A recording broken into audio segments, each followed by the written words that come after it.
I put my hand on his heart, and I would not let him die. And I feel a certain connection to this young man now.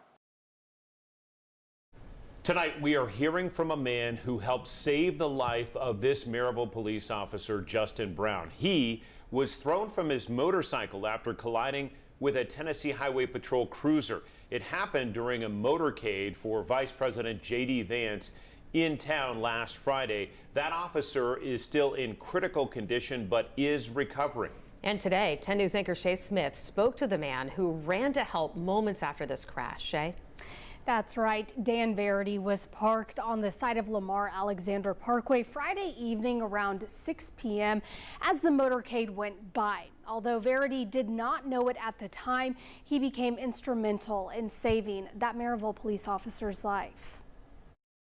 Every single day, people make dozens of choices, and sometimes those choices will unknowingly lead you to be exactly where you're meant to be.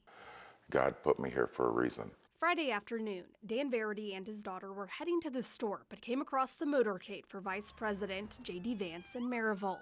One quick decision led him to a life-changing moment for someone else just down the road. And it is a divine guidance. I could feel all of that.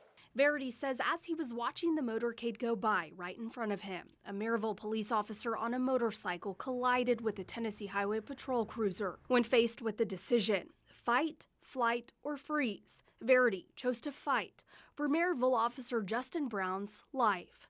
I checked for the pulse, and there was nothing, so I kind of reared back and gave it a good old push. Verity began CPR on Officer Brown. Another bystander was also helping.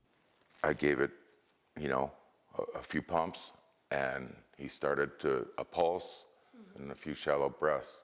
I could feel him come back. He says he continued CPR until paramedics arrived and took Officer Brown to the hospital. I wasn't going to let him go away. The following morning, Verity says he went back to the scene of the crash. I was on the side of the road with hoping that he made it, man. And while there, he says he caught the scent of Officer Brown's cologne. And I thought, oh God, he's passed and he's trying to say goodbye. But the scent was not a sign of the end, but a sign of existence. Around that same time, Officer Brown was going into surgery. Maryville police say he is still in critical condition, but is showing signs of improvement. Whether it's luck that will lead you to it, or divine intervention, there is always something special about being at the right place at the right time. And Verity says there is usually a third right to be added. Always do the right thing, because it could save a life. I'll give the glory to my mom. She's a good person and taught me to be a good person. So we'll just go with that. My mom and God.